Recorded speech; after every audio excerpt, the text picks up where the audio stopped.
And we're back, like we never left, in the studio. Welcome to the Confessions of a Not So Dangerous Mind podcast. I'd like to thank you all for sharing this chilly Sunday morning here with me in New York. Once again, we're going to skip past all that promotional jazz and get right to the guts of the episode. Today marks the 29th anniversary since the release of a movie that I would consider, personally, on my kind of second tier favorites from the greatest movie decade. That is a hill that I will go down on. Hollywood never did it better than they did during the 90s. Ironically, though, I believe that 1995, 29 years ago, is the weakest year in an otherwise spectacular decade. But on this day, 1995, Friday, December 15th, 1995 saw the release of Michael Mann's spectacular Los Angeles Crime Saga, Heat. Now, I don't know what the deal was with certain big movies of the 90s being wrapped and ready to go way before their release date. But Heat was a film that apparently had been completed by the middle of the year.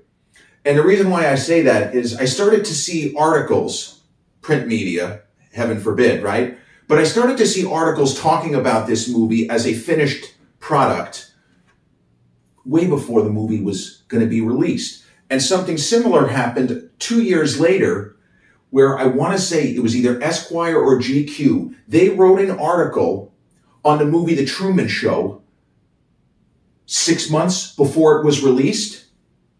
They had a summer 1998 release date. Peter Weir finished the film very early. They could have hit theaters in 97, but I guess 97 being the year of Titanic, they said, we'll make more money if we just treat it like a typical summer release that's maybe a little quirkier than Liar Liar, and we'll take our chances. Well, that was a decision.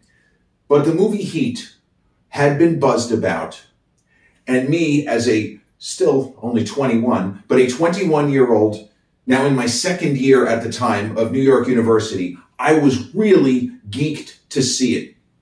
And there are moments in movie history where a certain actor or actress, but in this case an actor, has two enormous studio releases more or less coming out concurrently at the same time. Leonardo DiCaprio in 2002, Martin Scorsese's Gangs of New York, which was supposed to be 2001, and Marty had a lot of problems with, guess who? Harvey Weinstein. And also he just needed more work, more time to edit, as had been the case with The Age of Innocence a decade or so earlier, where that was originally targeted for 1992 and Martin needed more time. But in 2002, DiCaprio had Gangs of New York and Steven Spielberg's Catch Me If You Can in theaters at the same time. They were released no more than a couple of weeks from each other, if memory serves. Well, in the Christmas season of 1995, Mr. De Niro himself, Bobby D, he had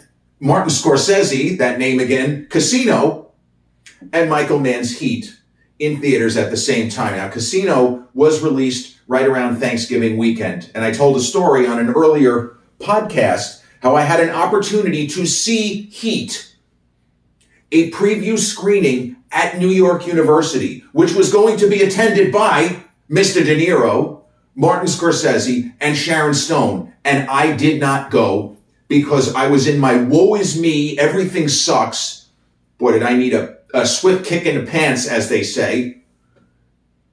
But I ended up not going to that. I didn't see Casino until it premiered on VHS. It was one of those old 2 VHS tapes. But Heat, I had wanted to see. The thing with Casino, the reviews were lousy. Siskel and Ebert, who were two huge fans of Martin Scorsese scholars even. One thumbs up, one thumbs down.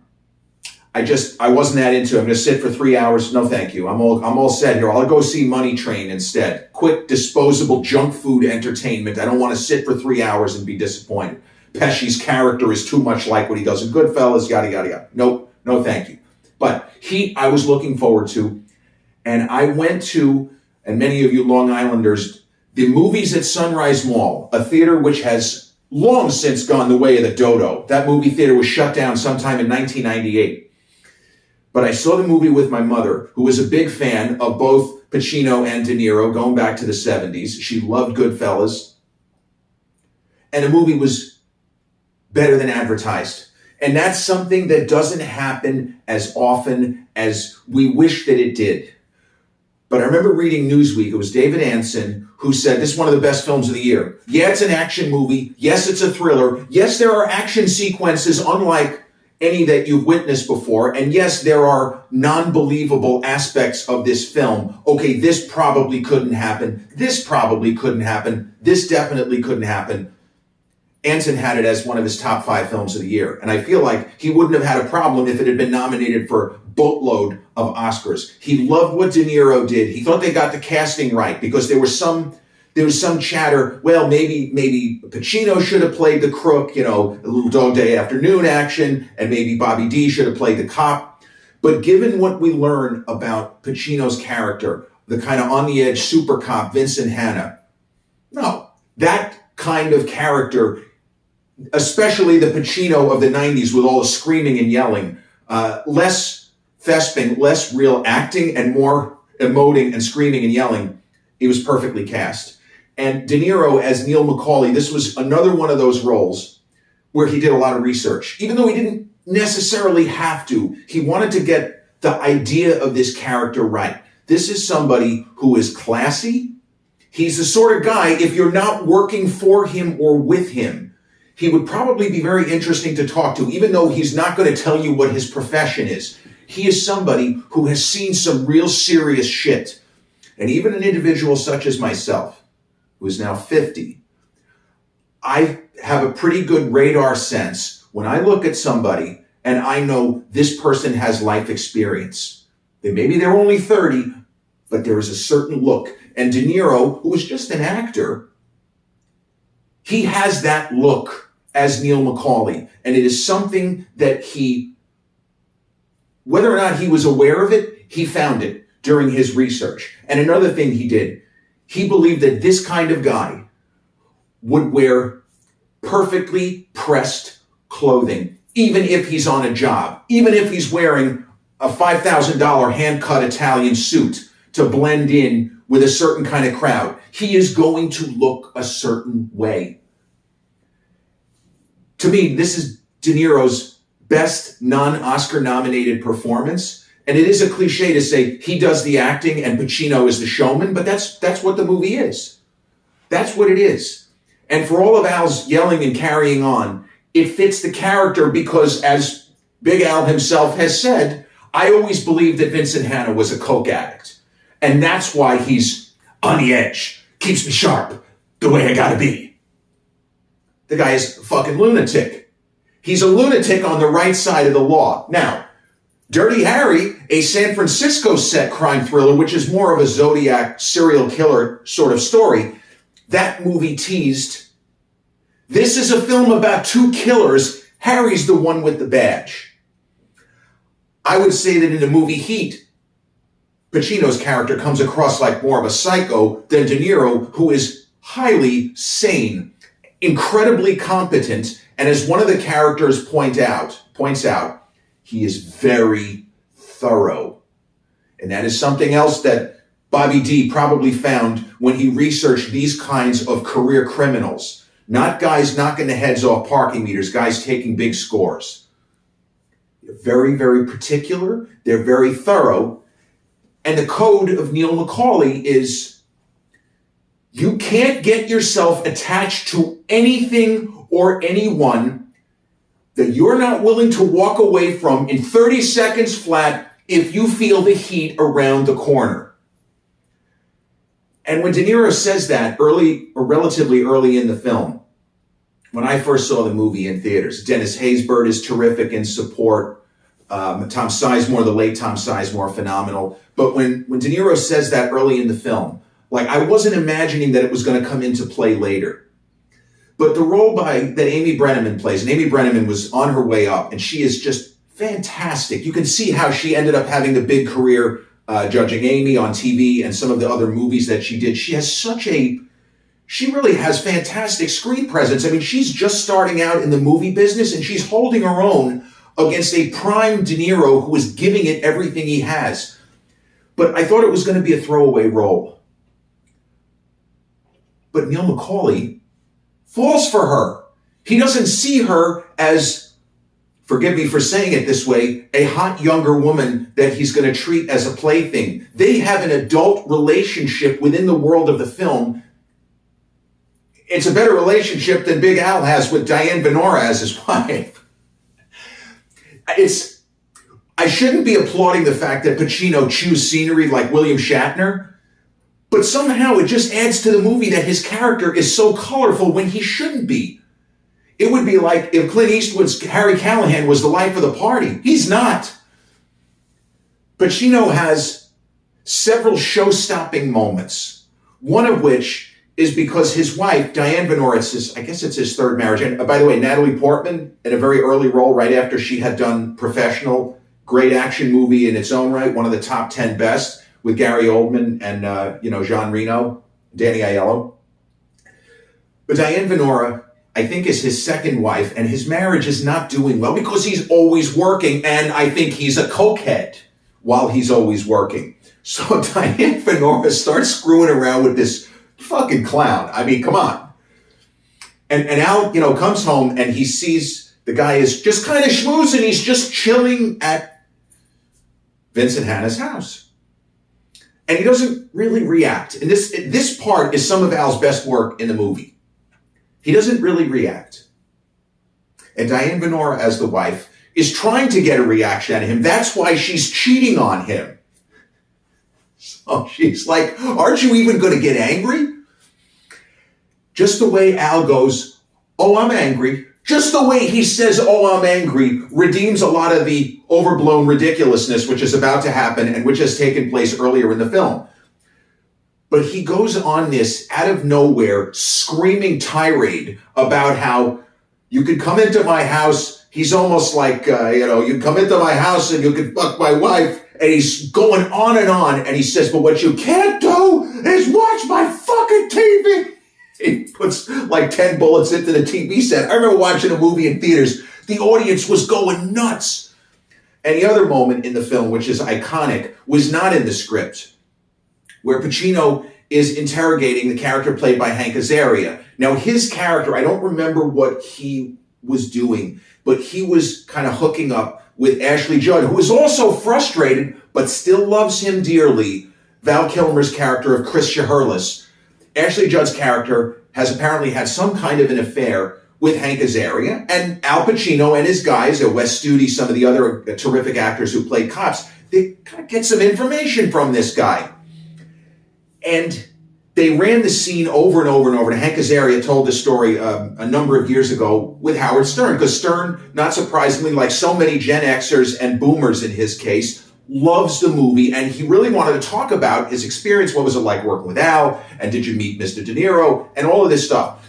But when Stern asked about this scene, Hank Azaria said, I think Al got frustrated because we just weren't quite getting it where Michael Mann needed it to be.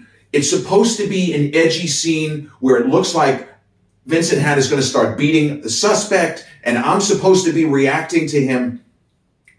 And on about the 70th take, Pacino lost it. He was tired of doing the same thing and being told, we got to run it again, we got to run it again, we got to run it again. So Hank Azaria delivers a line that is or was apparently in the script. How did I get mixed up with that bitch? But instead of repeating what he was supposed to say, Big Al, as only he can, out of nowhere goes, because she's got a great ass! And you got your head all the way up it. Hank Azaria's reaction is a real reaction. He sits back in his chair and he goes, Jesus. And when he told the story to Stern, Stern is cracking up and Hank is laughing. But that's the take that ended up in the movie. It's preposterous. I don't believe that the real Vincent Hanna would behave that way. But in the world of the film, it just shows this is the live wire. The cop, the good guy, throw a fucking net on him, not the criminal. We know Neil McCauley can act like a normal person. He can blend in.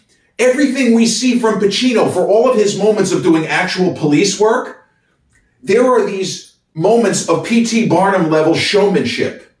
And we say, is this guy just a showboat? Is he really a great cop? Or in the immortal words of Danny Glover in the first Lethal Weapon, in a rare moment of repose, where he's trying to figure out Martin Riggs. Riggs, are you really crazy?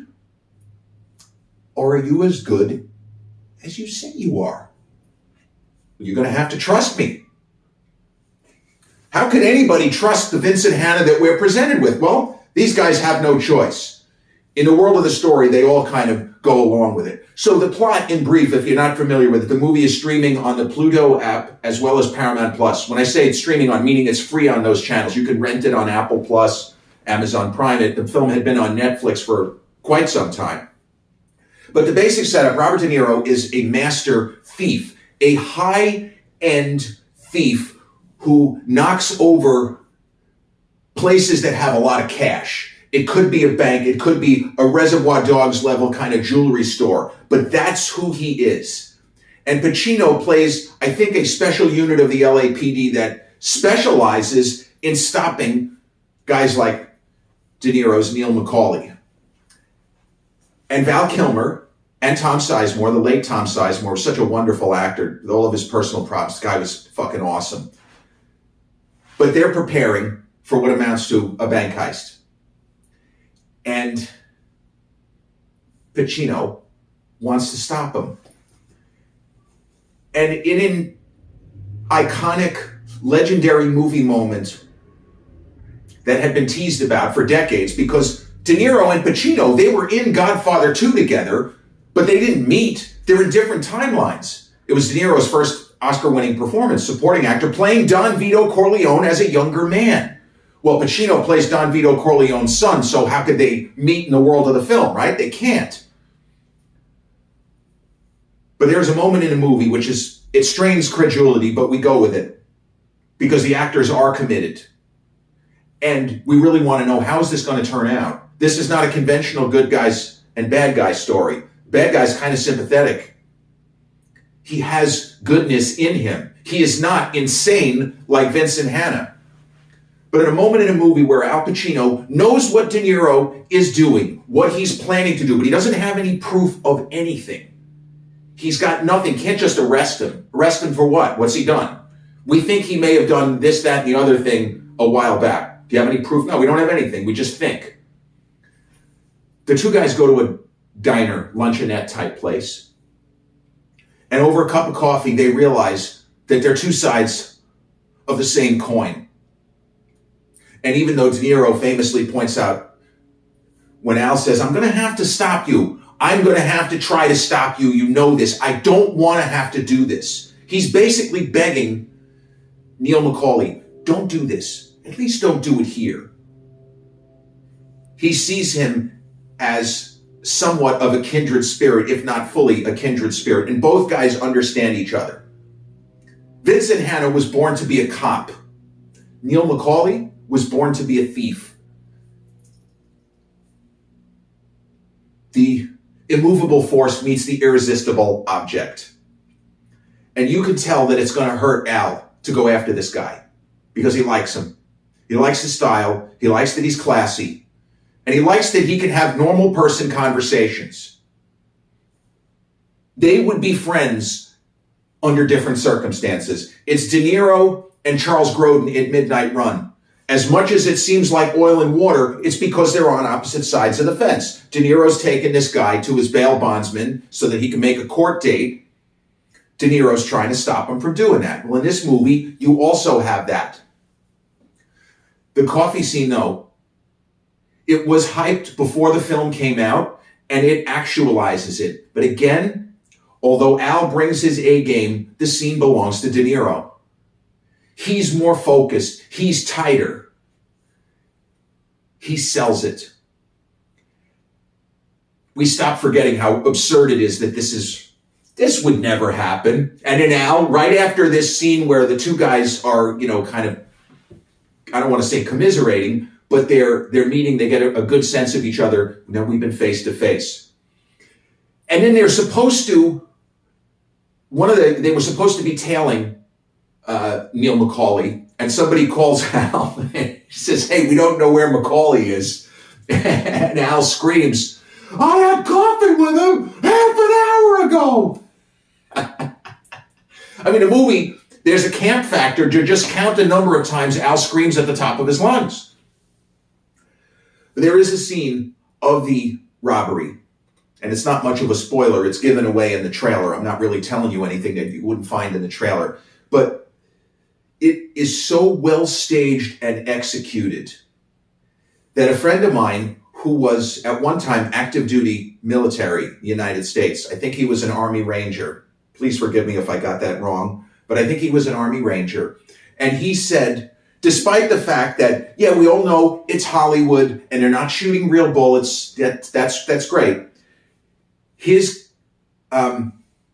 squad commander had them watch the scene where Neil McCauley, Chris Shiherlis, and I forgot Tom Sizemore's character's name, they are moving and firing while being fired upon. And this friend of mine said their commander told them that he couldn't find any actual real footage that showed how to move while under fire as good as what Michael Mann achieved in this film.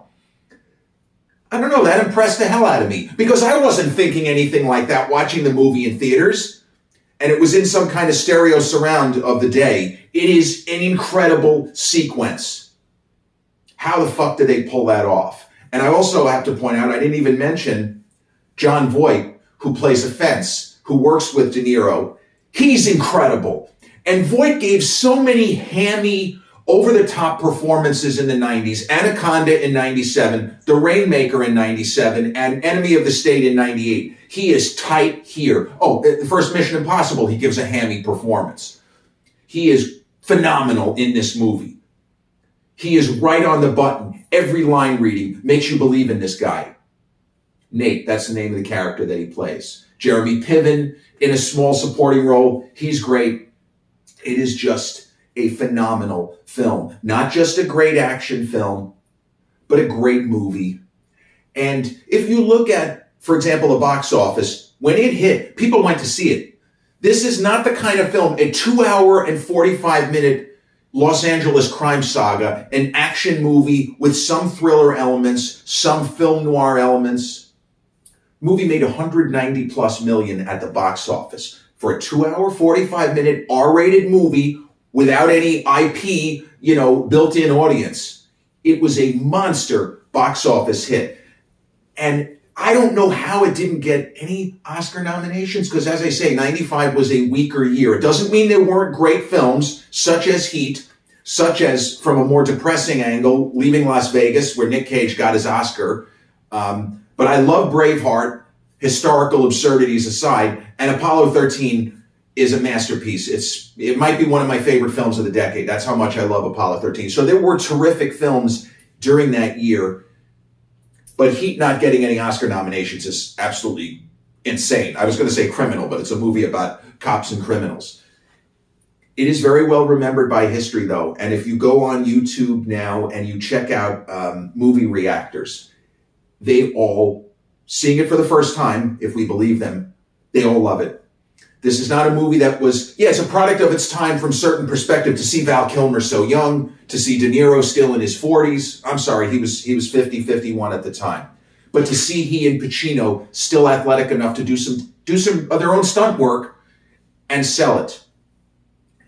It is an extraordinary film. In the Michael Mann kind of filmography, I have it ahead of Last of the Mohicans. I have it ahead of the Ali movie, which is good but not great. It is a movie that I'm glad that I saw on its opening day. It's something I can always point to. And that's the thing. When you're a mid-range Gen Xer like me, there are a lot of iconic movies that younger movie fans are just picking up for the first time. The fact that I was already in college when this movie came out, it's true. But Heat released on this day, 1995, 29 years ago, to rapturous critical praise and huge box office.